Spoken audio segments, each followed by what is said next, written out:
challenge, described as the Great Icelandic Swim, is expected to take about 3 months. And it's seen Ross swim already for 6 hours and then rest for 6 hours in a continuous cycle of torture. Now, along the way, he has faced challenging conditions, including rough waters, killer whales and freezing temperatures. I'm delighted to say I'm now joined by the Iceman, the British Thor, Ross Edgley, live from Iceland. Ross, it's an absolute delight to have you, and I'm just delighted to get a connection to Iceland. Sometimes we struggle to get people here in London. Listen, mate, you sound like an absolute man-mountain. What on earth drove you towards this epic challenge? Oh, thanks, Martin. Yeah, it was, like I said, I was joking with Chris because I just love Icelandic folklore, the sagas, mythology. And we just said, look, swimming around Iceland, it'd be the closest thing to Asgard that you could possibly do. So it was kind of, it started as a semi-joke. And then 3 months later, here we are, 800 miles in, lost parts of my tongue, a lot of chafing around my shoulders and stuff. But we were still going, 200 miles left, home straight is in sight. So we're doing it for charity? What's behind it? It's exactly that, Martin. Yeah, so all the way we're going around, we're working with scientists to collect eDNA samples, so they're environmental DNA samples. So it just means that anything in the water, whether it's a minke whale, an orca, a Ross Edgley, anything, it leaves behind a sample. And so by collecting all of these samples, what we're going to be left with is this incredible map of biodiversity around Iceland in a level of detail we've never seen before. So what's amazing, scientists said, look, if someone is crazy enough to try and swim around it, this could be really valuable for us. GB News. It's Patrick Christie's Tonight, and here we do things differently. It's explaining the absolute madness of this, doesn't it? It's explosive. I mean, this is very good. It's lively. 850. Your government sat there, Sean, and it did nothing. It's controversial. The Middle East has been in turmoil since before I was born. It's everything you need to kickstart your evening. Everyone's had their Weetabix tonight. I love to see it. That's Patrick Christie's Tonight, weeknights from 9 p.m. Only on GB News, the People's Channel, Britain's news channel.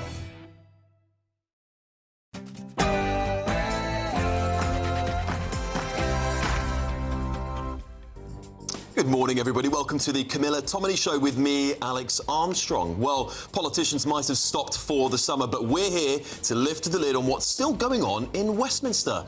Coming up on today's show, Labour MP for Derby North, Katherine Atkinson, will join me. I'll be getting her opinion on Reform UK's plan for mass deportations. And what does she make of Lucy Connolly's claim that she was a political prisoner? And I'll also be speaking to the Deputy Chairman of the Conservative Party and Shadow Minister for Policing and Crime, Matt Vickers MP. That's as Kemi Badenoch is set to meet with Conservative councillors to give advice on launching legal challenges to asylum hotels. Michael Wilson, the business and finance broadcaster, will be here amid warnings of tax rises ahead of the autumn budget. What will it all mean for the money in your back pocket? And a new report out today suggests that young Brits are losing out in the job market to non-EU migrants. Who would have thought it? Ben Gregg, the author behind the report and senior researcher at the Centre for Social Justice, will be here to share more with me. Packed political show coming up. Don't even think of going anywhere.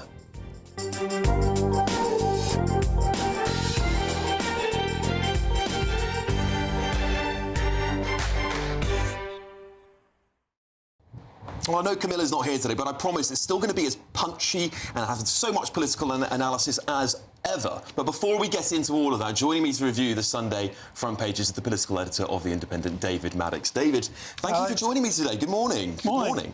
Lots going on the front pages today, isn't there? Yeah, whatever happened to the silly season? I know. It doesn't feel like there's been one for many, many years, and here we are again. It's just one thing after another. Yeah. Well, should we start with the front page of the Sunday Times that Keir Starmer's planning to curb judges' power to appeal asylum cases? What is the consequences of all that? Well, it's quite interesting, really. You know, given Keir's background as a prosecutor and as a lawyer, they resisted this for so long, but clearly it's not working. Whatever perspective you take on this, actually, the asylum system's not working. But the thing that most interests me about this is that they are looking again at the human rights stuff, and this is a big admission for Labour. It's quite a climb down in many ways because they resisted that argument for so long. I mean, obviously, they're not following the Tories and others in saying we're going to leave the ECHR, the European Convention of Human Rights. But, there's an interesting line here. There is concern among ministers that some first-tier tribunal judges who overturn asylum decisions are over-interpreting the European Convention of Human Rights. Interesting stuff. Particularly on the right to a family life, which, has been argued now for a long time, and it will certainly fuel people like Robert Jenrick, Nigel Farage. You took the words out of my mouth there, because Robert Jenrick, the Shadow Justice Minister, has been big on this stuff, hasn't he? He said there's activist judges. He's been naming many of them, actually, on his social media accounts. Obviously, he's done quite a lot of stuff on that. But really, is this all about trying to create a political divide between the Labour Party, Reform, and perhaps where the Conservatives end up? Because what I think they are trying to do is prove that they can change the system without leaving the ECHR, perhaps to try and get ahead of calls to leave it. Do you think that might be what they're planning? And let's be frank about it. This is not in the DNA of the Labour Party at all. There'll be a lot of people in Labour very upset about this. It's their inheritance, the Human Rights Act and all the rest of it. But what this is saying, this is yet another example of them being terrified of losing seats to Reform. They're looking ahead 3 or 4 years' time to the next election. They've got to show that they're bringing the numbers down. The numbers are going up, whatever they say, and they've got to show that they're getting a grip on this. This is what destroyed the Conservatives at the last election, and it could destroy Labour as well. Well, looking at the polling, the Reform polling at the moment, means some are putting them as high as 33 points, which I think would be a landslide victory for them. Well, it would. I mean, I must admit, I'm kind of an old hack on these things. I'm kind of not so sure about polling early in a term. I totally agree. They always close, don't they, before an election? They always close, but, if we're seeing a 10-point or even a 5-point lead going into an election, I'm sure Nigel Farage isn't going to do a Canada, as they say, and let one get wiped out at the last minute. But it's a real danger, and there's a real problem here for the traditional mainstream parties, and it's not just coming from Reform, it's also coming from Jeremy Corbyn's new party. I'm still not sure what they're calling it. I think it's going to be your party, but who knows? I mean, that will be very confusing, won't it? David, let's move on to the Sunday Telegraph, shall we? The front page there. Rachel Reeves is pushing Britain towards a 1976-style IMF bailout. Quite concerning, because I think these calls people are looking at the budget. They're looking ahead now. We're not far away from the next budget. We're seeing the black hole, £50 billion we're talking about here. We've got spending through the roof. We've got interest rates not budging enough, really, to have to pay off that massive debt on top of it all. She's between a rock and a hard place, isn't she? She is, and, this is actually going to be the big story of the autumn as we kind of tick down towards the budget. She's under immense pressure to introduce wealth taxes, which we at The Independent probably unusually kind of side with some of the centre-right on this. We think would be disastrous. But it's an enormous pressure. She's got to do that or break the manifesto promise on not raising things like VAT and income tax, or she's got to really annoy her own backbenchers and try and cut public spending. And, we saw with the welfare business, that's not really that is really not an option. I mean, they were almost defeated on that. So, it's hard to see how she could cut anything. We did hear as well about these potential, what we call stealth taxes. So she's looking at gambling. She's looking at freezing income thresholds again. These are kind of.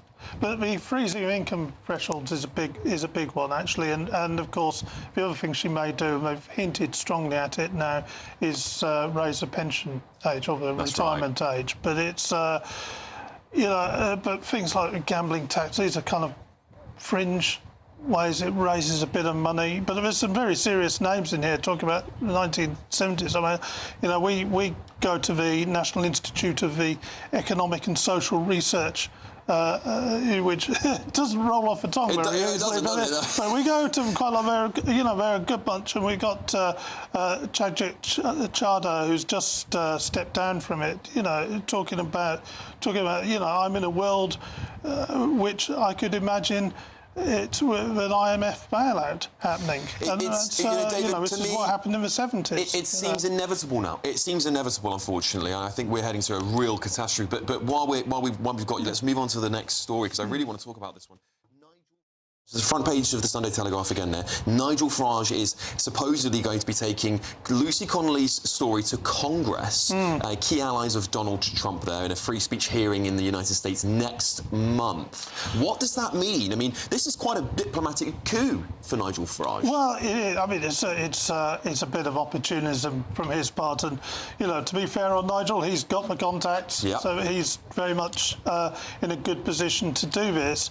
I think the real issue here is actually America's attitude and the Trump administration's attitude to this issue. And, we've seen with, figures like Tommy Robinson, how they're willing to kind of side with them. You've certainly seen Trump allies, which has been quite disturbing, actually, in that sense. And let's not forget, what Lucy Connolly did was pretty dreadful. Now, whether she deserved all that jail time is another question altogether, but what she did was pretty dreadful. Well, this is the thing for Americans, isn't it? Because they have their free speech enshrined in the First Amendment. It's the most important part of their constitution, many would argue. And they look at us and they go, how on earth could anyone ever be locked up for a tweet? So this is, for them, they would see this as sort of, dictatorship-level, communist-level policy. I mean, there's many people saying... calling for setting fire of hotels, in a week where a hotel was set fire to, it was not. It's not easy to defend what she did. Yeah, and I think just to clarify, because her tweet said along those lines, but said for all I care. So I believe it was under the interpretation of it, and there's many people who interpret that tweet and say, well, actually, she wasn't trying to. It's like she's come out in a recent interview, 2 bombshell interviews, and said that actually that wasn't her intention, of course. And I do think we need to have a national discussion about where our free speech boundaries are. Yeah, absolutely. And I've done stories on this. I had quite a big front page a few months ago on J.D. Vance on this issue, and there is a definite feeling amongst that group in America, the MAGA group and the kind of wider right in America, that Britain is attacking free speech, and that's that is threatening issues like trade. It's threatening wider issues like defence and security, and for all Keir Starmer's been pretty good with his diplomacy with Trump. This is definitely a problem for them. J.D. Vance also sort of signalled a victory for America on free speech in the UK, because they got the government to reverse its plans to get a backdoor into Apple iPhones, which I think they said would have had global implications. Yeah. So they are engaging, and they're already sort of winning. Going back to our previous discussion, also go back on the digital services tax as well, which is which would have been a good way of raising money. Well, unfortunately, that's out the door for the Chancellor as well. That's out the door for the Chancellor too, isn't it?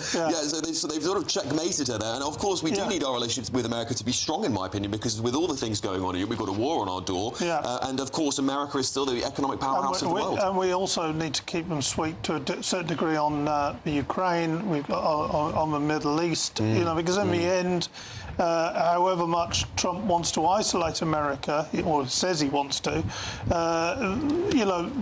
they're the decisive factors in these They are indeed. It'll be very interesting to see what Nigel Farage says about the Lucy Connolly case and how he interpreted it. I know Reform have got a line. I know Richard Tice, after meeting Lucy Connolly, said he wants to have Lucy's Law, which was sort of having this petition almost where there had been, when he would say, it was penalties that have been too severe handed down by judges to people. And what do you make of that very briefly, David? I think there's a wider problem, and I call this, as a veteran of the Brexit wars, this is a Brexit problem. I think the legal system is facing its Brexit moment, but people are losing trust in judges. We saw it with that first discussion on the asylum things, and people are losing trust with the legal process and thinking, the whole 2-tier care, which I think is slightly unfair, because I don't think there's some grand conspiracy here, orchestrated by the Prime Minister, but it kind of feeds into that narrative. It certainly does. Well, David Maddox, thank you so much for joining me to go over some of those big headlines of the day. Well, coming up, Labour MP for Derby North, Katherine Atkinson, will be here with me. What does she make of Reform UK's plans for mass flats, deportations, and so much more. This is the Camilla Tominey Show with me, Alex Armstrong, only on GB News. I hope we haven't forgotten anything. Travel insurance, I tick that box. Yeah, but remember what you forgot last year. All Clear Travel Insurance sponsors GB News Travel Destinations Forecast. A settled few days across much of the Mediterranean, plenty of hot sunshine across most areas. Just the risk of a few showers, a bit breezy across parts of Greece at the moment, but sunny spells stretching across into Italy and western parts of the Mediterranean as well. Just 1 or 2 heavy showers possible, but plenty of dry weather. Again, 1 or 2 showers across Madeira. It generally stays dry the next few days, temperatures near average, but an increasing risk of showers by midweek. All Clear Travel Insurance sponsors GB News Travel Destinations Forecast. At GB News, we love to hear from you, our loyal community. So drop us a line at gbnews.com/yoursay. There you can talk to each other and also to the presenters live on air. gbnews.com/yoursay, because GB News is your channel, Britain's news channel. Hi, I'm Michelle Dewberry, and my show is your opportunity to cut through all the noise and dive in headfirst to some robust debates. Ideas clash. Situation, no, because the failure is you're deliberately avoiding my point. Nothing's held back. And if you think this is the end of it, wait for more. And we do not shy away from the difficult stuff. Sometimes I want to shake people and say, if only you understood. So join me on Jubes & Co weeknights at 6 p.m, only on GB News, Britain's news channel. Join me, Nana Akwe, for an informative, interactive news programme with a difference. It's fun. No, you didn't say that, Dave. I'm so surprised. I think there's an element of truth to that. Join me from 3 p.m. every weekend, only on GB News, Britain's news channel. You want to know what's really going on in the corridors of power? Labour don't know what to do with you half the time, and that makes you quite lethal in the chamber. Get behind the headlines with Chopper's Political Podcast. Join me, Christopher Hope, as I sit down with the great and the good of British politics. We'll see where this ruling takes us. These are the stories shaping our nation. Chopper's Political Podcast, available now on all platforms. Listen in and stay ahead. Good Afternoon Britain isn't just about us. The wonderful thing about this programme is it's about everyone watching. It's an interactive programme. Well, there absolutely is something to see here, and we're going to be talking about it more. Whether it's breaking royal news, please bring us up to date, or indeed a particularly punchy speech in the House of Commons. Very, very curious. We bring it to you live, and then we bring you live reaction as well. That's Good Afternoon Britain, weekdays from midday. Only on GB News, the People's Channel, Britain's news channel. In the GB Newsroom, we bring you the news as it happens. With our team of dedicated journalists across the UK, we're ready to keep you up to date with what's happening every half an hour, every single day. Bulletins here on GB News, the People's Channel, Britain's news channel. From the school run to the home run, watch a new show for all of Britain. He can say whatever he wants. A straight-talking show where all voices are heard. And, you know, when are we going to stop talking about smashing the gangs and actually do it? With the stories that matter from every part of our country. There's a bit of a crash landing there for your Chancellor. Bold, fearless and standing up for you. That's me, Martin Daubney, 3 p.m. till 6 p.m, weekdays, here only on GB News. The People's Channel, Britain's news channel.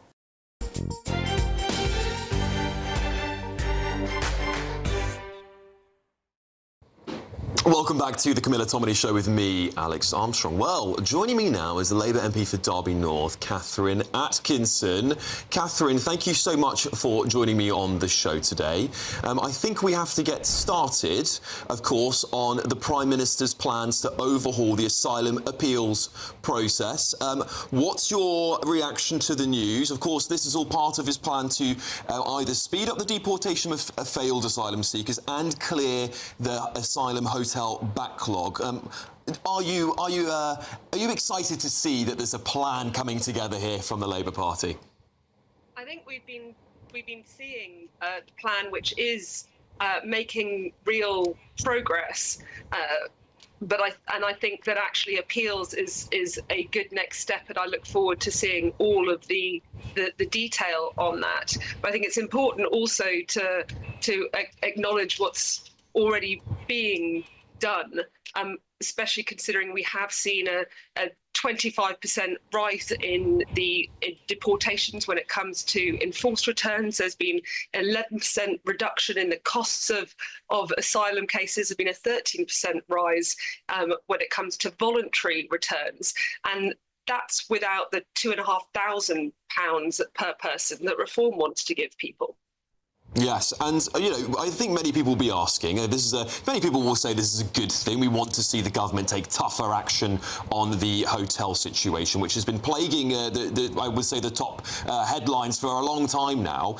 But many people will also be asking, the rise of appeal, which I think, but prior to this has meant that at least 70% of people who arrive in the country illegally are able to stay, has been a real thorn in the side of multiple governments. Now, not just yours, the Conservative government prior to it. How will Keir Starmer be able to enforce this? Because he's going to have to overturn some parts of the Human Rights Act, surely.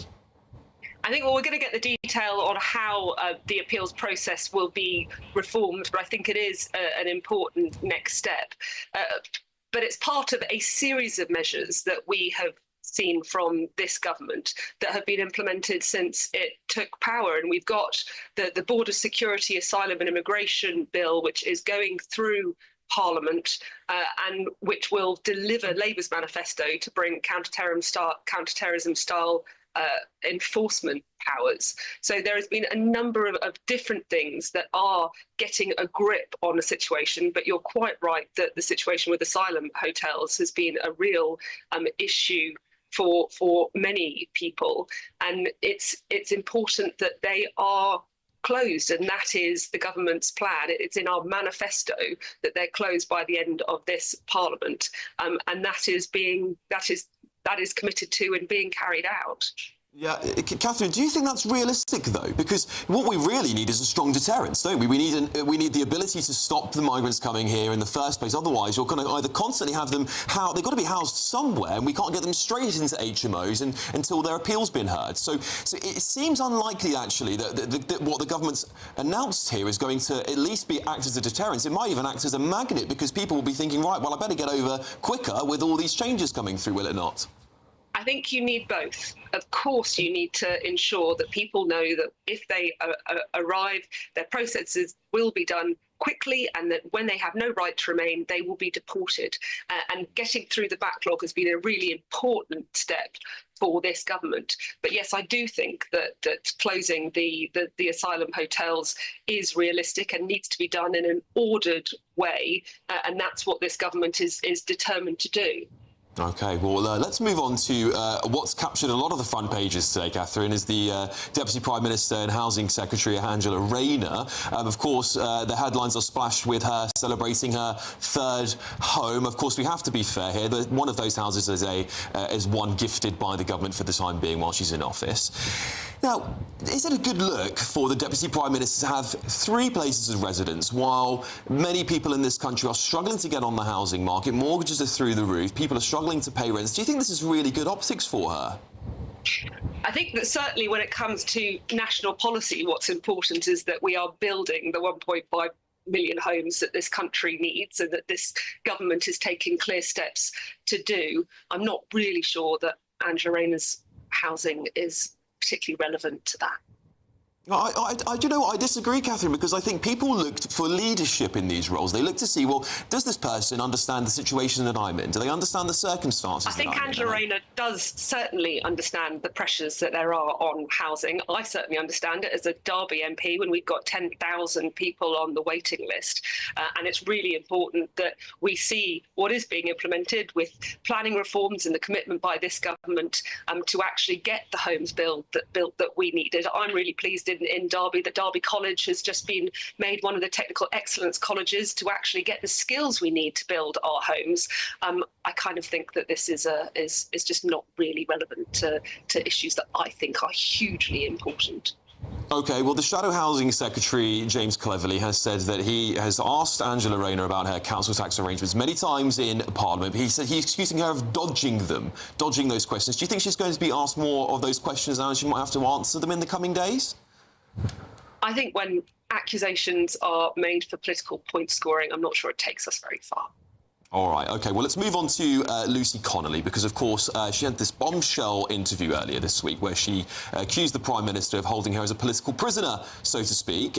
We've heard today that Nigel Farage will be flying out to Washington, D.C. to meet a delegation of United States representatives. This could be quite damning for the Prime Minister if the Americans seem to think we are some sort of, Orwellian nightmare state. Well, I do. My heart goes out to anyone who's lost a child, and I think that Lucy Connolly's story is desperately sad. But I think to call herself a political prisoner in circumstances where she simply was in prison for an offence which she admits freely was not her proudest moment is wrong. There are political prisoners around the world who have been jailed for indefinite periods of time. I don't think that she's a Nelson Mandela. All right, well, let's see where she goes next, because I don't think we've heard the last of Lucy Connolly. I do suspect she's going to be a thorn in the side of the Prime Minister, perhaps, Catherine, but I think what is really see. important, though, is to acknowledge that this is a country absolutely committed to free speech, and it was a last Labour government that put free speech in the Human Rights Act. It enshrined it in legislation. OK, Katherine Atkinson, I'm sorry I have to cut you off there because we've got to go. Thank you so much for joining me there. Katherine Atkinson there, Labour MP for Derby. Lots more to come, including the Deputy Chairman of the Conservative Party coming up. A bombshell new report suggests that young Brits are losing out to non-EU migrants. This is the Camilla Tominey Show with me, Alex Armstrong. Stay tuned for more.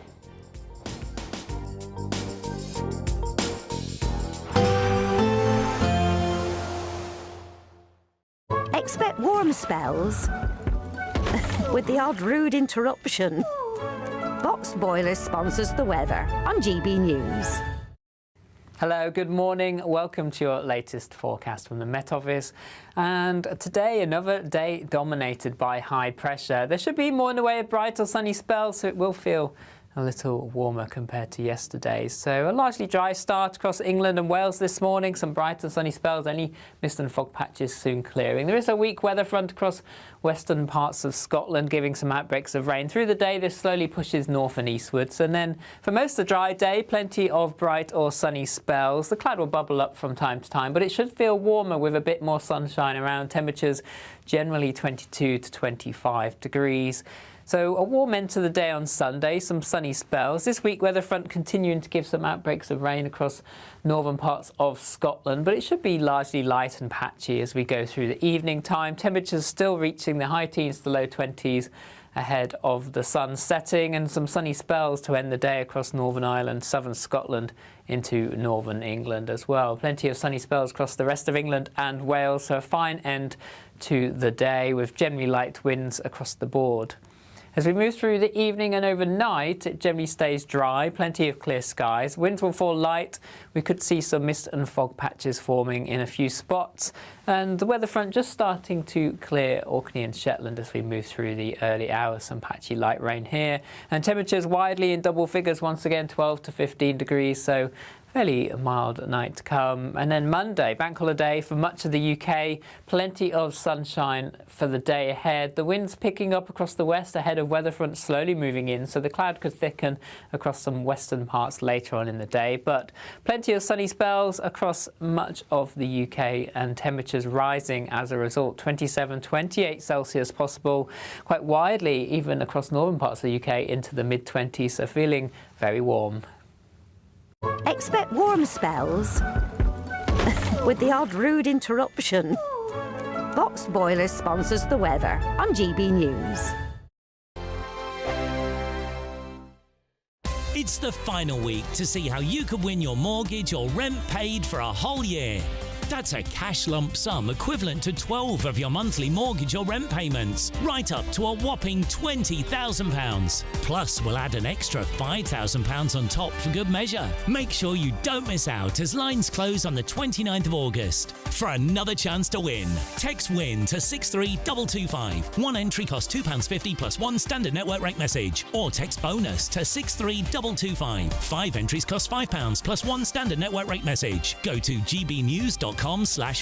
Entries start at £2.50. Call 0903 686 3232. Calls cost £2.50 plus your network access charge. Or post your name and number to GB15 PO Box 8690 Derby DE1 9TT. UK only. Entrance must be 18 or over. Lines close at 4 p.m. on the 29th of August. Please check the closing time if listening or watching on demand. Good luck.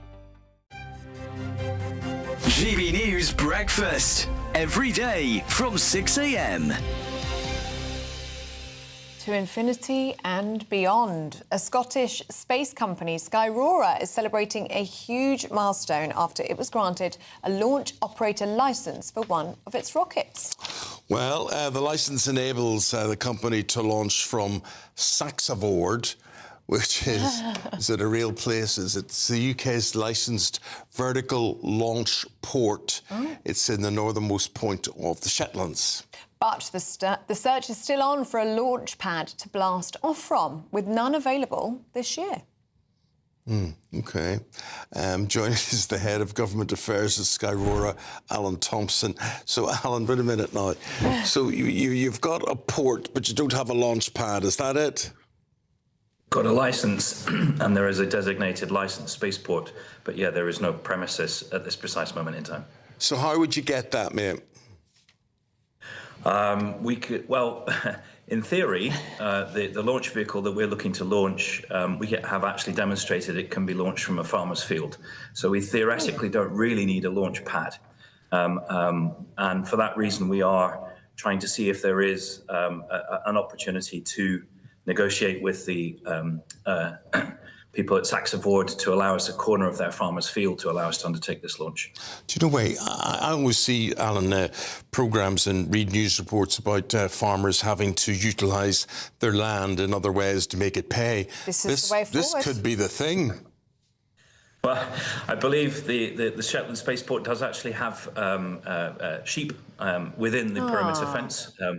And yeah, it's something that we've come across a lot of engaging with nature. GB News, the People's Channel.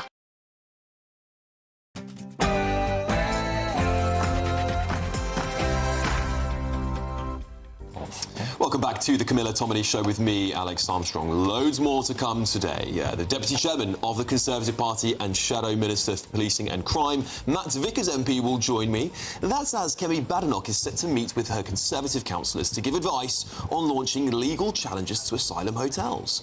Michael Wilson, the business and finance broadcaster, will be here amid warnings of tax rises ahead of the autumn budget. What will that all mean for the money in your pocket?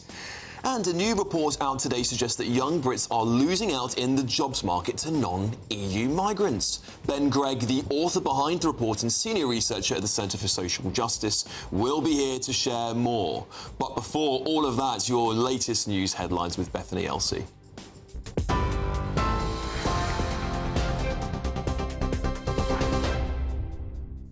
Alex, thank you. Good morning. Here's your top stories from the GB newsroom at 10 o'clock. Criminals in England and Wales could be banned from pubs, concerts and sports grounds under plans to hand out tougher community sentences. Offenders could also face limits on driving and travel bans, and those who break the conditions could face even tougher punishments. Similar restrictions could also apply to prisoners let out on licence, while mandatory drug testing will also be expanded to cover all those released. The new measures are part of the government's plans to tackle overcrowding in prisons by finding alternatives to custody. The government is set to overhaul the asylum appeals system to fast-track the process of removing people with no right to stay in the UK. A new independent panel will be established with the aim of hearing cases more quickly and reducing the backlog. Around 51,000 appeals are waiting to be heard, taking on an average more than a year to reach a decision. The Home Secretary says the plans aim to cut the number of people housed in hotels, as well as what she called completely unacceptable delays. Well, it comes as police across the country prepare for further protests against asylum seekers being housed in hotels today. It follows hundreds of protesters and counter-protesters demonstrating yesterday. A 37-year-old woman was arrested in Liverpool on suspicion of assaulting an emergency worker. 11 people were arrested in Liverpool for offences including being drunk and disorderly and assault, and 3 people were arrested in Surrey. Nigel Farage says he will share Lucy Connolly's story when he gives evidence at a free speech hearing in Washington next month. Miss Connolly was released from prison last week after being jailed for 31 months over a social media post in the aftermath of the Southport attacks. The Reform UK leader will testify to members of Congress about the threats to freedom of expression in Britain. He says Miss Connolly's case is central to his point. The Defence Secretary says British military experts will continue to train Ukrainian soldiers until at least the end of next year. The announcement comes as Ukraine marks its Independence Day.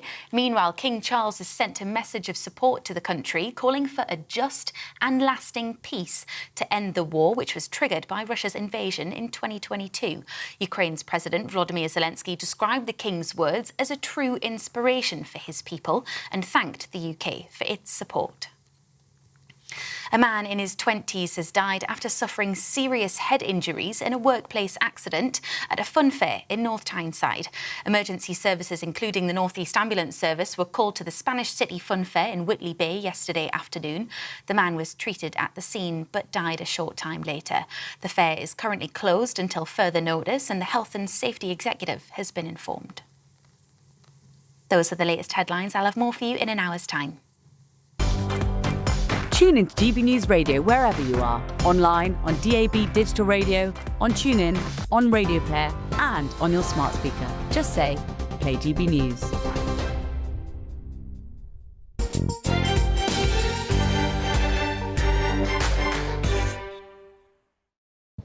Oh, thank you, Bethany. With me now to run through the top stories of the day is my panel, political editor at The Independent, David Maddox, and political consultant and Labour campaigner, Kevin Craig. Kevin, I'd like to start with you. The front pages are splashed today with Angela Rayner and her third place of residence. I think it's fairer to say the third home that she owns. She does own 2 homes now.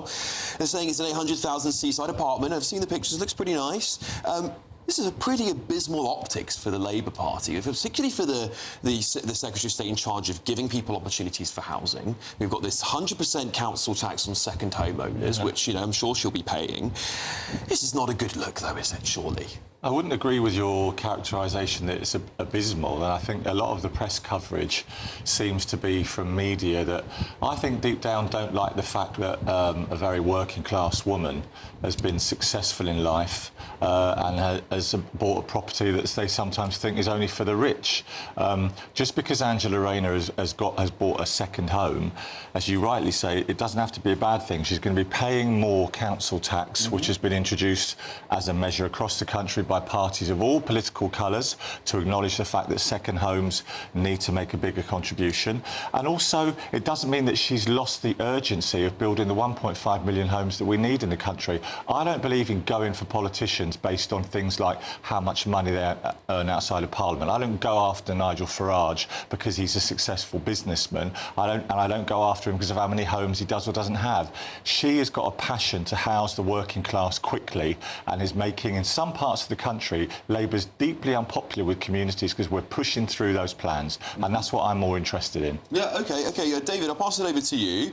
What do you make of it? I think it's quite a furore online about this because, Labour's always been seen to be the working class people's party, and I think Kevin's got a point. I mean, I want people to be aspirational. I'm a working class person myself. I came from a single parent household in a pretty poor part of London, and I want people to be aspirational. Agreed. I think what people will say, though, is that it seems at a time time when it's very difficult for young people to get on the housing ladder, rents are through the roof, mortgages through the roof. Perhaps less so about Angela Rayner, but perhaps is our political class just too privileged? Maybe they are, actually, but I mean, this is essentially successful woman buys house, or buys flat in this case. I mean, clearly to be nearer her partner who lives in Brighton, as we all know, Sam Tarry. So it's a... but, I mean, I don't really see much wrong with what she's doing, as long as she's paying the tax. It'll be interesting to see if she's paying the 100% tax. She will be. She will be. OK, but gentlemen, isn't the point of this, that of having this 100% council tax increase, isn't the point, Kevin, that actually they wanted to stop people having second homes? They wanted to, and again, it's not the council tax second home levy is a cross-party measure. And it's about acknowledging that in communities like, for example, Felixstowe, where I have a second home, or Cornwall, or all over the place, that it's a huge increase, rightly so that local people and local services benefit from these second homes, and it's fair. But let's be real. Our politicians, David said, we want us to be aspirational.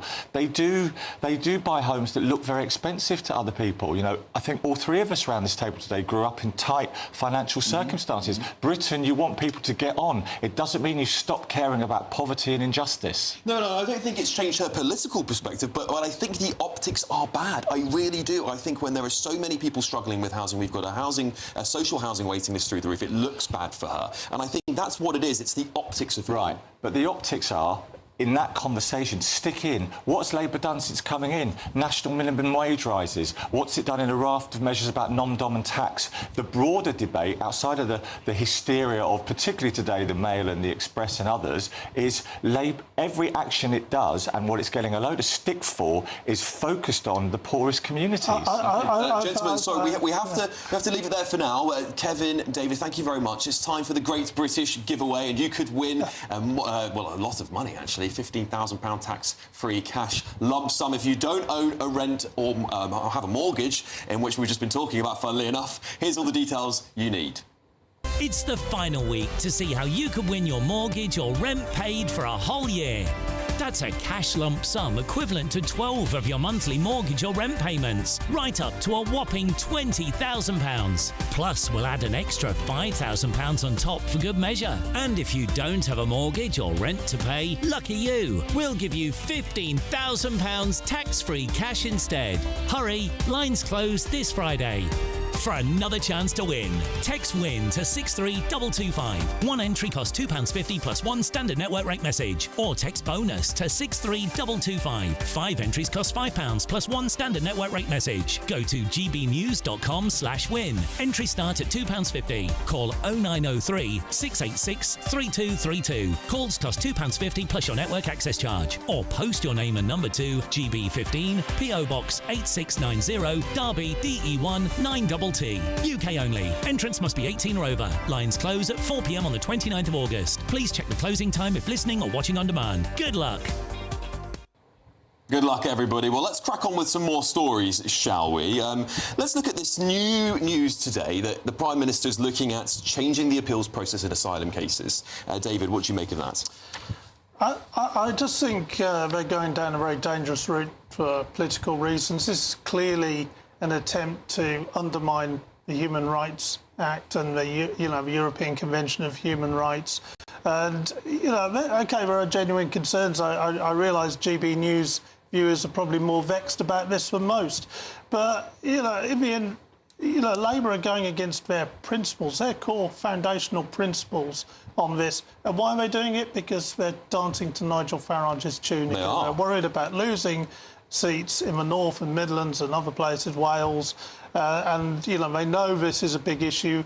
Like the Tories before, they haven't been able to get a grip on the small boats. We'll wait and see if this French deal works, but French deals seem to have a habit of not working. So I don't think many people have a lot of faith in deals with the French. I'm not holding my breath. Yeah, Kevin, I think you're absolutely right. Kevin, I think the issue here that many people will go, well, it's good, we want to close the hotels, but they're going to then go to HMOs, which I think is still going to be the next battle here that's fought over asylum seekers and illegal migrants. And this isn't a deterrent, is it? What Reform have come out with just a few days ago, well, just past the week, I think they're going to have more of this on Tuesday, is a mass deportations plan, which is far more attractive to the voter. Well, it is to a certain section of the electorate. I think what David says, and his paper's been very strong on this, is interesting, but I don't think it goes against Labour values to want to tackle what we see with small boats across the Channel. And I think we're 1 year in. I disagree with that. Let me just finish 1 second. Yeah, but the human rights stuff human rights can still be respected, but we have to, as a country, and I think this is a Labour value now, we have to deal with boats coming across the Channel and people coming into the country. It makes us look lawless, it makes us look inefficient, it makes us look like we haven't got control over our borders.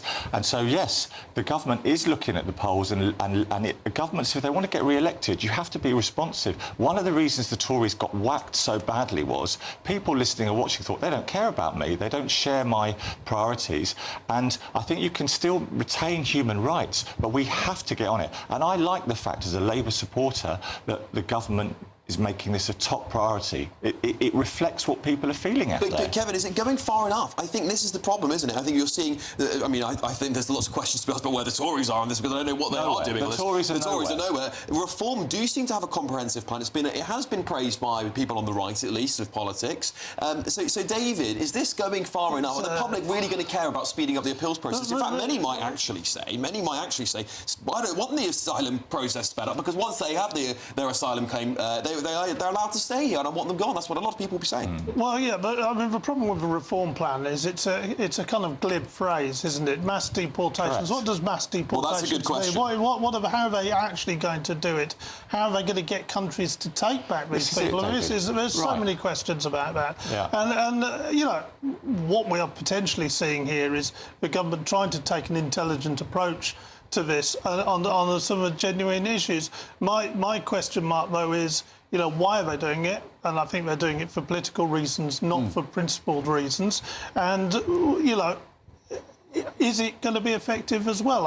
And frankly, I'm not sure you can water down the European Convention of Human Rights. Well, I think you've either got to be in it or out of it. I think you've only got one option, in or out. I think that's the point. Just briefly, is that a differentiator? Is this what they're trying to do? They're trying to set themselves up to say, Tories want to leave the ECHR, which I think is where they're going to go. Reform want to leave the ECHR. We're going to stay in it, and we're going to reform from the inside. Yeah, and also, if you look at the money involved, I think let's go back to Tuesday this week. When you start examining and digging into for the reforms plans, you'll see the cost, you'll see the efficacy of it, and actually what the government's promised to finish hotels in this Parliament and retain our membership of agreements like the ECHR, and for very valid reasons which don't get talked about enough. And the government's way, I think, is much more practical, and it typifies Starmer, which is solid, boring grind, but we know we've got to get a grip on it. We know people are worried. Kevin, can we really end the hotel process? I think this is an impossible It's already happening, Alex, actually. Well, actually, there's more... Costs are going down. Well, there's less hotels, but there's more asylum seekers in the hotels. So they're actually consolidating the hotels into bigger ones. So it is fair to say there are less hotels, but actually the crisis is bigger than ever. There are more people in hotels than ever before. But as you heard earlier, the government has been seizing more boats on the other side. There have been more interventions, there have been crossings prevented, there's better work with France, and Labour is not saying 1 year in after 14 that we're anywhere near dealing with it. Yeah, but Kevin, you say all those things, but they're up. The numbers are up this year. The numbers on the boats are up, so whatever these small interventions are making little difference. But the government's not denying that, and it wants to tackle it, but it does, as David alludes to, we do have to retain some element in this discussion of compassion and human rights for the genuine people who are fleeing for their lives. We have to look after the people who served with our military in Afghanistan, whilst also listening to people who are genuinely worried about community change. I mean, the bigger picture is we've got major wars abroad, we've got famine in parts of Africa, this is an inevitable consequence of those global things, and it's not just us. Germany and France actually have it worse than us. Germany's taking a much tougher stance than the governments are. It's getting very, very tough, and they started deporting people from all over the place. They're going to send them back to Afghanistan. They've got to deal with the Taliban. Well, do you know what's interesting? Across Europe, there are left-wing governments who know that it is not incompatible with having compassion for people, but also having a tight immigration system. You can look at Sweden, you can look at Denmark over the years, looking at policies to integrate. Actually, let's be honest. Across Europe, there are left-wing governments looking over their shoulder to far-right parties, which thankfully we don't have here. But it's you've got to listen to people, David, don't you think? They've got Le Pen in France, they've got AfD in Germany.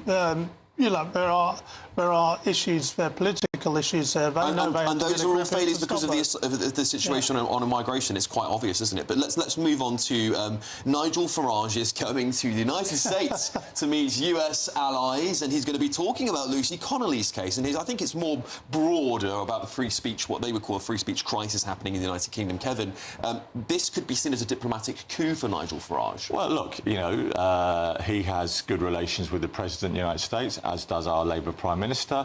And the one sentence I wanted to say today was, we do not have a free speech crisis in this country. We do not. You can say within the law almost anything you want. We've got really vigorous. Look at the social media online on programmes after programmes on this channel. And because one person got sent to prison for inciting criminality, it doesn't mean we haven't got free speech. Look at the Oxford Union. Look at all the demos that I don't personally agree with this weekend against the BBC from Palestinian protesters, and Marks and Spencer's being called out for being too pro-Israel. We have loads of free speech on the left and the right. Well, many people would argue that there's Palestine Action protesters who are being locked up. I mean, I'm not saying I necessarily agree with them, but I don't think they should be classed as terrorists. I don't think they're on the same level as Hamas. We've got people being locked up for tweets, and when you listen to Lucy Connolly's interviews, you do have some sympathy. This is a woman who never expected to ever be in prison, yet she's put out a tweet, she's deleted that tweet, and when you say within the law, and that's the key thing, right? It's with what is the law, and I would argue, David, that the law is wrong. That they're actually the way the Americans do it is much better. It's as if your words do lead to violence and someone says, actually, I did this because this person told me to. That's a much better indicator, surely, of whether someone's incited violence or not, than someone just putting out something emotionally and deleting it that much longer after. I mean, the problem Lucy Connolly has, and I know that in her interviews she's kind of tried to back-explain this, but, she pleaded guilty in the end, and she got a lower sentence than what she would have had she not pleaded guilty. She's obviously, just to point out, she's saying that she didn't understand the plea, that it was rushed thanks to Keir Starmer, which is saying she's calling Keir Starmer, who said that she was political prisoner. But again, you have to believe that there's some sort of conspiracy where Keir Starmer is pulling the strings of multiple judges and the prosecutors and the police. Well, OK, I don't think he's sat there and text messaging judges and legal officials for sure. I totally appreciate if that's what you're going with. I mean, people go back to his press conference. I was at that press conference, and he did exactly the right thing. We were in the middle of a crisis. People were burning down hotels. People were attacking migrants. People were, using a which we should all condemn. And we expect the government to actually step in at that point. And that's deal interesting, with things, isn't it? I mean, let's be frank. Well, no. OK, it's fair enough. Kevin, I think there's a big question around the separation of powers. That's a discussion I think we should be having, isn't it? Because many people will look at Keir Starmer's podium statement and say, actually, he was talking about far-right thuggery, and perhaps he was just pointing to the rioters. But what seems to be, what Lucy Connolly is saying in her interviews, is that actually I was grouped into those people. I was grouped in and I was told, and Keir Starmer said there will be convictions, this is all far-right thuggery. I think that's politically motivated statement. Should there be politically motivated statements when it comes to law and order? There should be a judiciary that's independent of politicians, which we have. I don't wish any sadness or unhappiness on Lucy Connolly or her family for what they've been through. But she was accused, she pled guilty, and it's independent of politics. And I don't buy this narrative about political prisoner. I think it's nonsense. OK. Kevin, David, very fiery start. Thank you very much, gentlemen. Thank you for joining me today. Coming up, Deputy Chairman of the Conservative Party and Shadow Minister for Policing and Crime, Matt Vickers, will be here. We'll be discussing those latest migrant hotel protests just yesterday. This is the Camilla Tominey Show with me, Alex Armstrong, on GB News.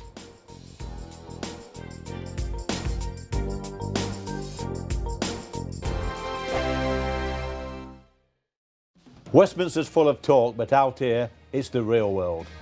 Am I allowed to talk now? No, that's it. This is where it matters, real people and real lives. That's what politics is all about. In fact, has Trump made a good start?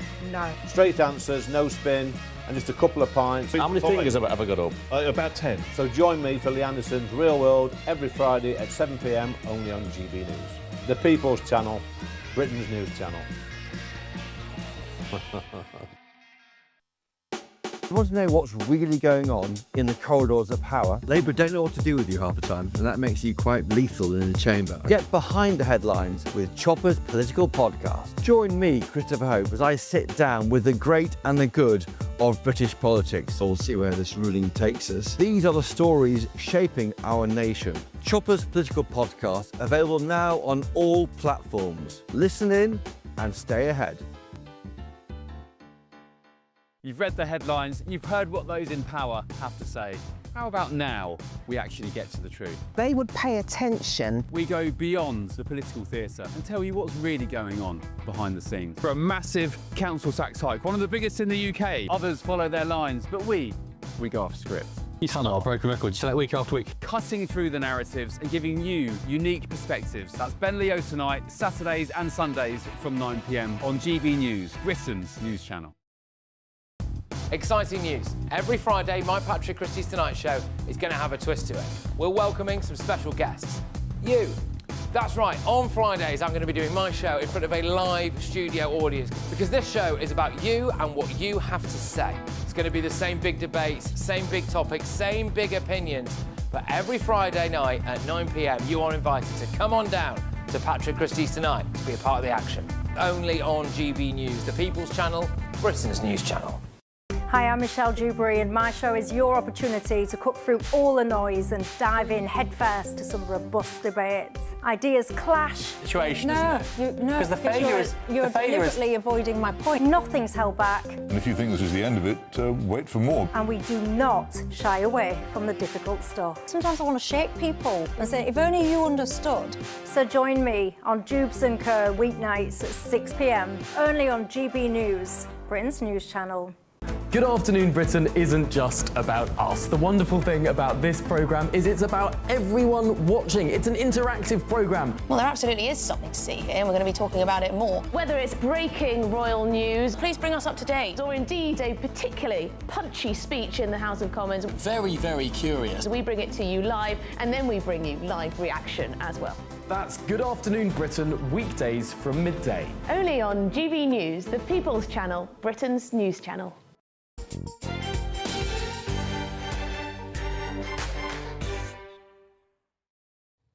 Welcome back to the Camilla Tominey Show with me, Alex Armstrong. Well, joining me now is Deputy Chairman of the Conservative Party and Shadow Minister for Policing and Crime, Matt Vickers MP. Matt, thank you so much for joining me on the Bank Holiday weekend. Really appreciate it. Shall we kick off with Kemi Badenoch? She's come out and she's going to be meeting local councillors to help them fight the illegal migrant hotels in their constituencies. What should we be making of that? Well, I think what we saw in Epping was progress on a terrible situation. We saw the impact on the community. We saw mothers out there protesting because of the fear that they had for their own kids going around in their own communities and the impact the hotel was having on them and their community. Kemi went down there, got amongst it, heard their views, heard about their concerns and their issues, and then a gang of Conservative councillors who run that local council took it to court and got this injunction and have solved the problem, hopefully, although the Labour government seem to be coming back for more. Well, we want to share this best practice. We want to make sure that councils across the country, like those Conservative councillors, lots of people tweeting about it, lots of people talking about it, but those Conservative councillors came forward with a real plan to stop this hotel and get it shut down. We want to make sure that Conservative councillors across the country have the best legal advice, the best practice to be able to get these things closed. Yeah, and just to clarify, of course, these are allegations. There are many allegations of asylum seekers going through the court process at the moment, so we'll wait to see the outcome of those. But sure, I mean, I think many people will ask, Matt, with all due respect, why should they care about anything Kemi Badenoch does? I mean, she's nowhere to be seen half the time. She's jumped quite late onto this illegal migrant hotel crisis, right at the end where the Epping local residents were claiming victory, really, here. And is it just opportunism? Not at all. Kemi got in there, listened to the community. How many other leaders have we seen down there at Epping? I don't know that we have we? Kemi got there, got amongst it. She's around as often as you guys want to talk to her or want to talk to me without talking about those other parties, actually. Oh, she can come on any time. She's welcome any time, Matt. She's welcome any time. Certainly councillors got amongst it, worked with that community to deliver this injunction. She was the only leader around the table. It was Conservative councillors that delivered it. We need to do a hell of a lot more of it, actually. That community should not have been subjected to what it's been subjected to, and other communities across the country shouldn't either. Actually, towards the back end of the last government, we saw nearly half of these hotels being closed. We need to close a hell of a lot more of them. We need to close them more quickly. But at the end of the day, the dispute about where these people are going needs to be ended, and the only way to end it is to stop them coming. We need to tell people. Well, that's a good. That's a great place to go next, Matt, because we've seen Labour come out today. They're going to pull up the appeals process for asylum seekers in the country and speed it up and at least tackle some of those activist judges. I think Robert Jenrick's been talking about quite a lot. Your Shadow Justice Secretary. But where is your plan? Where's the Tory plan on this? We've been. Kemi Badenoch said she actually in practice. You can see what Labour done. You can't believe the thing that Labour say actually, because since they've arrived in office, the number of people arriving in this country is at record levels. It's up nearly 50%. There are more people. They said they were going to close hotels. Hotels were closing. Yeah, but Matt, we all know this. We all know this stuff. What is your plan then? What is your plan? Because Reform have got a mass deportations plan now, and you've been talking about mass deportations as a political party for the last few months. Where's yours? We've had it. We've got a deportation bill. It's there in the House of Commons. We have said that if you come to this country illegally, you should be removed and sent back to where you came from. We said that we would disapply the Human Rights Act so that chicken nugget. But how can you say that, Matt, when you haven't clarified if you're going to leave the ECHR? We have said, we haven't just said it. It's very easy to tweet about something and do a press release about something. We've actually been in there putting a detailed plan together. We tried to change the law to mean that if you come here illegally, you'll be removed, detained and deported. We've also said that we would discipline, because all of these cases, the likes of Chicken Nugget Kate, the guy who, he couldn't be deported because he didn't fancy having to shave when he got home, a guy who might face hostility in his own country because he was a paedophile. Well, he should be facing hostility here. In fact, he shouldn't. He should be going back. And that's what we said. We would these are all domestic court issues. We said we would disapply the Human Rights Act in cases of immigration and deportation. We've said that anyone who commits a crime in this country should be removed, not just those who get a sentence of more than 12 months. It's there in black and white, Alex. In fact, I tell you what, I'm going to dust. So you're not leaving the ECHR? Deportation bill. I'm going to send you a copy of it. No, I'd love to read it. So you're not leaving the ECHR then, Matt? We have got a commission. You know what? I can tweet. You can tweet about it now. You can say that I can, but I'm not the leader of the opposition. I'm not the opposition party, but was expecting to get into government. If you don't have a detailed, realistic plan of how you would do that, then you can tweet forevermore. We have done that. We've got eminent solicitors, barristers. They've come together. They've drawn a detailed plan of how we would leave, what that would look like, and what the consequences are. Okay. I'm sure I'll come back on and discuss it with you. Please do. I'd love to have you on the show. Briefly, then, are you happy with Labour's plan then to change the appeal system for asylum seekers? It's something the Conservative Party obviously didn't do while they were in government last. I mean, you do applaud that? So a few months ago in the House of Commons, we voted on issues like this, on the disapplication of the Human Rights Act. Labour were voting the wrong way on all of these. True. The reality is more people coming in the country, in fact, record levels, more people in hotels, less of those people arriving in small boats are being removed. But are we surprised? We shouldn't be surprised, because when Keir Starmer was leader of the opposition, he voted against every single measure brought forward to toughen up our immigration system. And this is a guy who campaigned against the deportation of foreign criminals. That's what the Labour Party's about. They're not on the side of the British people. They're on the side of illegal immigrants and criminals who should be getting sent home. And what do you make of Lucy Connolly's comments the last few days? She's, of course, called herself a political prisoner of Keir Starmer. Do you agree with her? Well, when you look at what happened, Keir Starmer, a year ago, came out and called anybody who was out there campaigning against illegal immigration and these people arriving on huge scale, branded everybody far right. So I think you and I are probably both far right in that sense. Yet people who were throwing bricks, assaulting police officers have spent less time in prison than Lucy Connolly. And then that Labour councillor, do you know what? Lucy Connolly was a mother, a childminder, who tweeted something in haste that she probably shouldn't, she shouldn't have tweeted, and then went on and deleted it. I don't know how many Twitter followers she had at the time, but I don't imagine it was a great number. Meanwhile, an elected Labour councillor, a community leader, went out there and called for people's throats to be slit who were protesting against this. That's the contrast. That is a two-tier system. It's completely wrong. It's completely unacceptable. It's broken and it needs fixing. Very, very briefly, and would you change the law if you get into government on free speech? I think we've got to... The fact that the courts bring outcomes like this means things do have to change. We do have to change the law. Okay. We do have to see reform. We have to see it fit for purpose. All right, Matt Vickers, thank you so much for joining me for a lively discussion. Deputy Chairman of the Conservative Party and Shadow Minister for Policing and Crime. Thank you very much, Matt. Well, coming up, rumours of a tax raid are swirling as the autumn budget looms. Business broadcaster Michael Wilson will break down the impact of Rachel Reeves' latest plans, what they could mean for you. This is the Camilla Tominey Show with me, Alex Armstrong, only on GB News.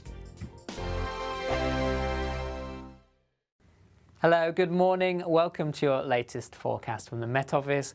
And today, another day dominated by high pressure. There should be more in the way of bright or sunny spells, so it will feel a little warmer compared to yesterday. So a largely dry start across England and Wales this morning. Some bright and sunny spells, only mist and fog patches soon clearing. There is a weak weather front across western parts of Scotland, giving some outbreaks of rain. Through the day, this slowly pushes north and eastwards. And then for most of the dry day, plenty of bright or sunny spells. The cloud will bubble up from time to time, but it should feel warmer with a bit more sunshine around. Temperatures generally 22 to 25 degrees. So a warm end to the day on Sunday, some sunny spells. This week, weather front continuing to give some outbreaks of rain across northern parts of Scotland, but it should be largely light and patchy as we go through the evening time. Temperatures still reaching the high teens to low 20s ahead of the sun setting, and some sunny spells to end the day across Northern Ireland, southern Scotland into northern England as well. Plenty of sunny spells across the rest of England and Wales, so a fine end to the day with generally light winds across the board. As we move through the evening and overnight, it generally stays dry, plenty of clear skies. Winds will fall light. We could see some mist and fog patches forming in a few spots. And the weather front just starting to clear Orkney and Shetland as we move through the early hours. Some patchy light rain here. And temperatures widely in double figures once again, 12 to 15 degrees. So fairly mild night to come. And then Monday, bank holiday for much of the UK. Plenty of sunshine for the day ahead. The winds picking up across the west ahead of weather front slowly moving in, so the cloud could thicken across some western parts later on in the day. But plenty of sunny spells across much of the UK and temperatures rising as a result. 27, 28 Celsius possible quite widely, even across northern parts of the UK into the mid-20s, so feeling very warm. In the GB newsroom, we bring you the news as it happens. With our team of dedicated journalists across the UK, we're ready to keep you up to date with what's happening every half an hour, every single day. Bulletins here on GB News, the People's Channel, Britain's news channel.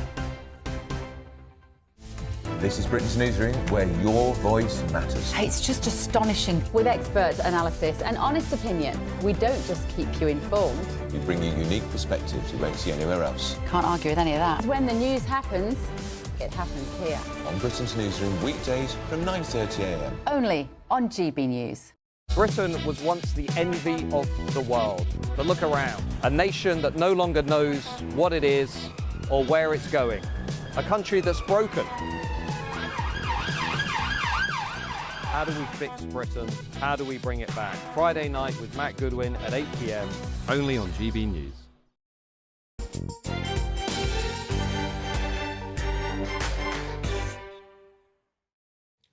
Welcome back to the Camilla Tominey Show with me, Alex Armstrong. Well, joining me now is business and finance broadcaster Michael Wilson. Michael, thank you for joining me. Well, the economic situation in the United Kingdom is looking rather dire. Headlines today indicating that Rachel Reeves might have to approach the IMF for a 1970-style bailout. How bad is it? It's pretty bad. I think that's jumping the gun slightly. I mean, for somebody like myself, for example, who went through that in the 1970s, it's not quite as bad as that.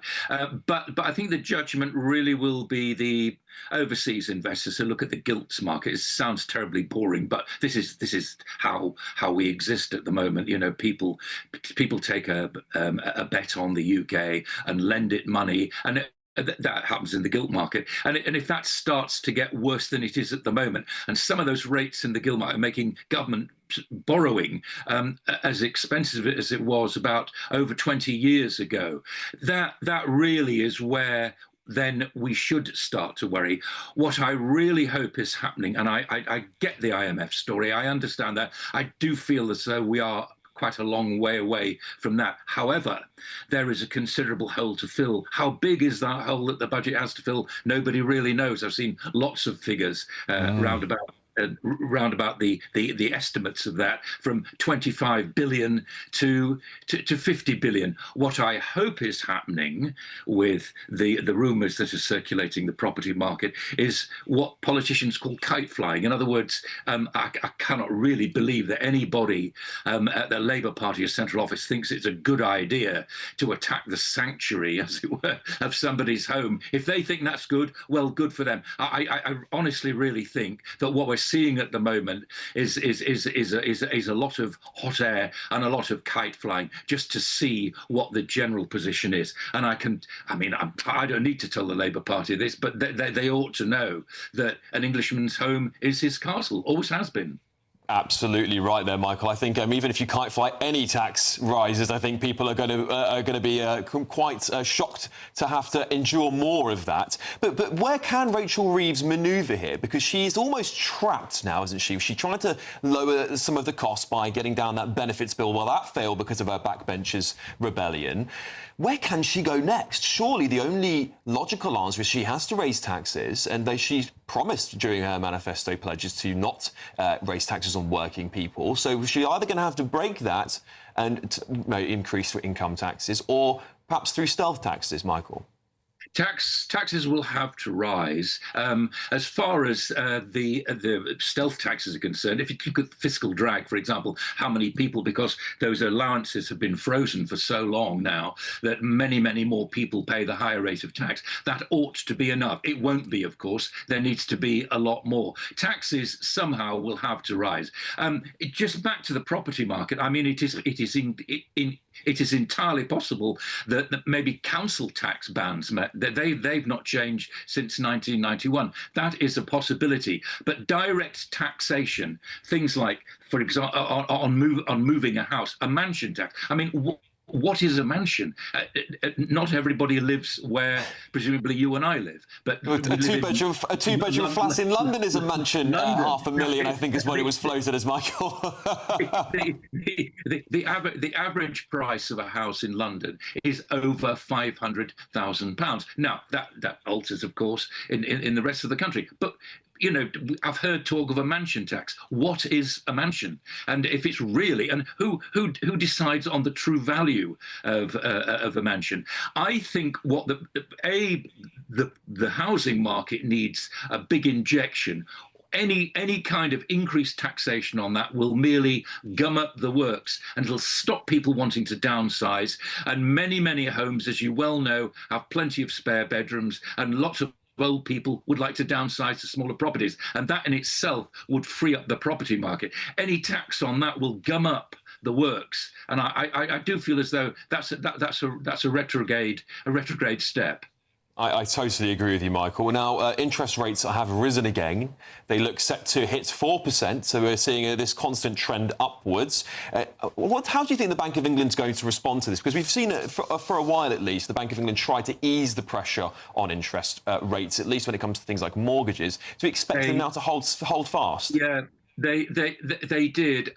Inflation once again increased much more than people expected it would. Part of that's due to airfares, but part of it's down to food. Now, if you listen to the British Retail Consortium, the BRC, they say that food retailers expect food inflation, i.e. the cost of food, the cost of it, the increase in the cost of food, and it is fairly high at the moment, to stay around about 5% until the end of the year. So I don't see the Bank of England wanting to cut rates again, as it did a few weeks ago, down to 4%, as you quite rightly say. Now, will it get lower than that? I don't think it will. I think we're stuck with the rates round about that kind of level until the end of the year. Inflation is still well over target, and I see no fall in that at all. And I think very briefly, Michael, because what do you make of the concerns many people are sharing that we might be headed to stagflation? stagflation under that circumstance? Just very briefly, if you don't mind. Certainly, stagflation. That's a growth of inflation without any growth in the economy. I would have thought that we're probably facing that. The economy is absolutely anemic at the moment. That will be a big warning sign, and the bank will have to really earn its money and try and help people out by lowering interest rates. I just don't think they will. I think we're due a lot of pain over the next few months, and the biggest pain, I'm sure, will come in the budget. Oof. Not good news, Michael, unfortunately, is it? Michael Wilson, business and finance broadcaster, thank you so much for joining me.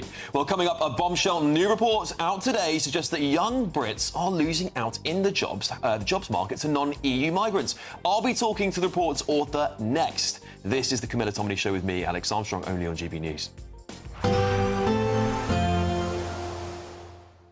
I forecast a perfect holiday in the sun. Weather looking good then? For sure, and no worries about our travel insurance. All Clear Travel Insurance sponsors GB News Travel Destinations Forecast. A settled few days across much of the Mediterranean, plenty of hot sunshine across most areas. Just the risk of a few showers, a bit breezy across parts of Greece at the moment, but sunny spells stretching across into Italy and western parts of the Mediterranean as well. Just one or two heavy showers possible, but plenty of dry weather. Again, one or two showers across Madeira. It generally stays dry the next few days, temperatures near average, but an increasing risk of showers by midweek. All Clear Travel Insurance sponsors GB News Travel Destinations Forecast. At GB News, we love to hear from you, our loyal community. So drop us a line at gbnews.com/yoursay. There you can talk to each other and also to the presenters live on air. gbnews.com/yoursay, because GB News is your channel, Britain's news channel. GB News Breakfast, every day from 6 a.m. I remember being introduced to Ken Bates. Chelsea. Who used to own Chelsea, and just asked to sit down with him and then spend the next sort of 2 or 3 hours with him having lunch. And an ex of Donald Trump, Ivana Trump, his wife, and oh, you had dinner with her? Yeah, I remember having dinner actually with Catherine Zeta-Jones. Did you? You said earlier you couldn't think of anyone. You couldn't think of anyone. I was listing them. I can't think of anyone. That literally just literally come into my head. Hi, Catherine Zeta-Jones. Can we go back to that, please? Catherine Zeta-Jones was. I used to live in a flat in Fulham, and I'm up at the top of the flat, and I was a sports reporter at the BBC, and I went round to Pizza Express, and I'm sitting eating, having my dough balls and everything else I was having. And reading the back pages of the papers in preparation for the work that I was doing the next day. Yeah. And I walked out of the cafe, and the beautiful, most stunning woman, Catherine Zeta-Jones, was walking by, and she said, "Oh, hello, Eamon." And then Welsh accent. Really? Hello, Eamon. How are you? And we were standing talking, and we were nattering away. And she said, "Anyway, why are we standing talking in the street? Have you eaten?" And I went, said no. No, I didn't say no. I went, no. And I went inside, and I remember Pizza Express was empty. And the waiter saw me again, and I went and sat down with Catherine, and he said, "And you, sir, are you eating?" And I went, "Yes." He said, "What are you having?" I said, "Could I have the dough balls?" And I've never been able to eat dough balls again since. GB News, the People's Channel. Join me, Nana Akwe, for an informative, interactive news programme with a difference. It's fun. No, he didn't say that, though. I'm so surprised. I think there's an element of truth to that. Join me from 3 p.m. every weekend, only on GB News, Britain's news channel. In the GB Newsroom, we bring you the news as it happens. With our team of dedicated journalists across the UK, we're ready to keep you up to date with what's happening every half an hour, every single day. Bulletins here on GB News, the People's Channel, Britain's news channel.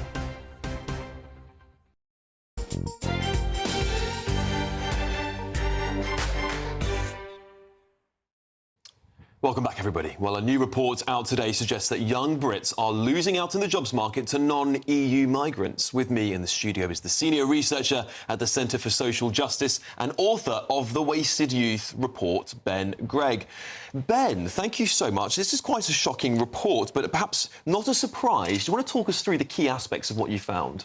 Absolutely. So, fundamentally, the problem that we have is we still have fewer young people, so 16 to 24-year-olds, on the payroll now than we had 5 years ago. And that's leading to us having now 1 in 8 young people, or more than 1 in 8 young people, are not in education, employment or training. And that's being caused by a toxic cocktail we talk about, of rising employment costs, problems in the welfare system, and then also we've seen firms switching increasingly to migrant labour instead. We've seen more than a tripling, actually a quadrupling, of the number of 16 to 24-year-old non-EU workers. So we're calling for the Chancellor to take bold action in the upcoming budget to tackle this head-on. And the Tories obviously started cracking down on some of the visa schemes, which has had an impact. You know, I think it was a drop by at least 400,000 in this Parliament, as opposed to the last government's latest immigration figure. Still quite high by all standards. But many will, of course, be arguing we had what is being dubbed the Boris wave of people, 1 million people entering the country. And we often debate here on GB News quite regularly whether that is cheap labour. I mean, many people will say, actually, they had to come here on skilled visas. But is it the case that cheap labour is replacing British young people for those easy jobs, such as working perhaps at Tesco's, perchance? Well, what we're seeing in the data is very much that case, that we're seeing actually most of the 16 to 24-year-old non-EU workers are actually working in accommodation and hospitality, working in retail, working in some of the kind of jobs that usually, if you're a sort of young person just getting started, particularly if you've maybe not gone to university, you're coming straight out of school, those are the jobs that you would historically have gone into. That's where you would have got cracked on and got started. But instead, we're sort of seeing employers are taking the easy out that our migration system gives us. And particularly with rising employment costs, that's kind of prompting them to say, well, why should I invest in kind of maybe getting someone who's a bit rough around the edges and training them up when I can instead sort of switch to this other route? Yes, and perhaps we should also look at what the Chancellor, Rachel Reeves, has been doing over the last year. She's obviously put this national insurance tax up on employers. That's obviously, the economy's not looking very healthy. We just had a whole segment on that, unfortunately. Is this also contributing to the loss of those jobs? Absolutely, yeah. We're seeing direct rises in employment costs, and as is always the case, if you're a younger worker, you're often last in, first out. You're often got fewer skills, less experience. And so for a lot of employers, it's a question of, do I take the time to invest in this person? Knowing that actually we see a lot in the data when we talk to our local charities, that if you put the effort in, if you invest in these young people, you often end up with workers who are loyal, who are willing to stick with you, who are productive. But there's an initial barrier to get over, which is why in our report we're calling for an effective tax cut for employers to try and deal with that risk, to try and encourage them to take that jump. Yeah, I think also something we should talk about, because it's not spoken about often enough, in my opinion, is the impact of artificial intelligence in some of these jobs. We're talking about entry-level jobs into the office, the white-collar sector, people going to sit in their offices, and instead of someone perhaps just starting out as someone who would... I mean, I remember one of my first jobs, I was responding to leaflets that had come in where I was working for this consultancy, and all I had to do was literally take these leaflets from this supermarket chain and respond to the people who sent us a message. And so those sorts of jobs now are getting automated pretty fast. Artificial intelligence is rapidly taking those jobs. Is that also having a detrimental impact on young people getting into the workforce? So I would say it's a growing concern. It's not really filtered in at the moment. I think most of the impact we've seen so far has been about employment costs. It's been about the incentives in our welfare system. It's been about our migration system and the easy out that gives. In terms of artificial intelligence, we would expect that to impact jobs that we're not seeing that in, because we're seeing this huge demand for migrant workers at the same time as falling demand for wider younger workers. So it's not that clear that artificial intelligence is the driver here. Okay. But it may be in the future. But it is a concern, and part of why we want to tackle this now. Yes, indeed. And let's perhaps also talk about the record GCSE numbers there. They're falling again amongst young people, particularly white working class kids. We've seen that as a big report from the Education Secretary, Bridget Phillips, and she's been talking about that this week. Is that part of this force as well? I mean, people are saying that perhaps actually young kids are now more so than ever more distracted by the world around them. They're not achieving the grades that their peers a few years older than them used to do. Is this also pushing this problem further? It definitely is. And particularly with young people dropping out of school early. I mean, when we're talking about there being nearly 1 million young people who are not in education, employment or training, that many of those 1 million haven't finished school. They don't have necessarily many qualifications, if any. But one of the things we find when we actually talk to our charities is the employers that would be taking them on, they're saying this is an issue, we do want to see it fixed, and we're going to be looking into kind of how we can make our education system work with employers more to give young people the experience. But actually a big part of what they say is it's about basic employability. Qualifications matter, but for us in these particular industries that would employ lots of these young people, it's about, are you reliable? Will you show up on time? Do you have resilience? Will you put in a shift? And that's a big part of what we want to see, is that that's about how can you give young people direct work experience? How can you get them on the job to learn those skills that you can only really learn from having experienced the workplace? Yeah, there's this weird sort of fallacy when you get into applying for work. And my young brothers who are in their early 20s are having this problem themselves. Is there's these companies are asking, what work experience do you have? And we go, well, none, because this is going to be my first job, and this is the sort of job that should be your first job. But perhaps a part of the problem is a cultural issue as well. People were saying that actually young Brits are more than ever wanting to be social media influencers. They're not necessarily wanting to go and do a hard day's graft. Is that a problem here, or is this simply the fact that those young people are missing out to cheaper labour? I think there is a certain extent of that. When we talk to some of the charities, they did talk about how there's different expectations about work. But I think equally the flip side was that actually if you give a young person an opportunity, and there's a few bumps in the road maybe where they kind of have to get used to how the labour market actually works, that once they're used to that, they fit in, they get on. We had one charity who were talking to us about a particular category that we go into of people who maybe have an autism spectrum condition, and we're saying they might need extra support to get into the workplace, but when they're there, they get into the workplace much faster, they're much more productive, they're actually better employers. And so a large part of the question is, how do we give people that direct work experience?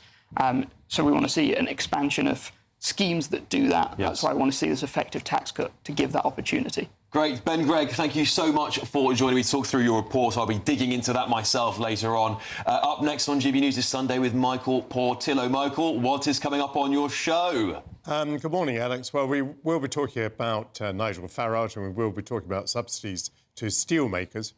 But moving off politics, a battery-powered train has just gone 200 miles. Is that the future? Talking of tracks, we've got some new tracks from the Beatles. Can you believe it? There's a new compilation that's being released, and maybe AI is going to be able to extract the voice of John Lennon. And however you slice it, I'm going to be eating pizza on air today.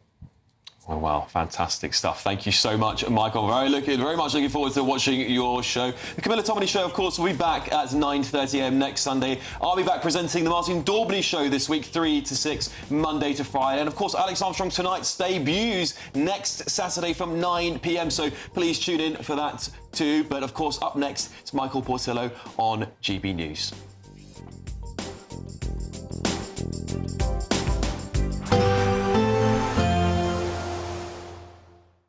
Expect warm spells with the odd rude interruption. Boxed Boilers sponsors the weather on GB News. Good morning and welcome to your GB News weather update from the Met Office. Well, we've got sunny spells in the forecast this afternoon, cloudy always in Scotland, but it is going to be feeling pleasantly warm in that sunshine. And this is all to do with this area of high pressure that is going to be dominating through today and into tomorrow. So through the rest of this afternoon then, many places seeing that cloud gradually break up to reveal some sunshine. Best of the sunshine across Wales, southwest England, even the southeast of England and the east of Scotland. Across the north of Scotland though, some cloud thick enough for some patchy drizzle here, but otherwise in the sunshine, temperatures rising nicely, feeling warm, could see highs of up to 26 degrees. So as we go through a Sunday afternoon, that cloud and rain across far north of Scotland will gradually push its way north and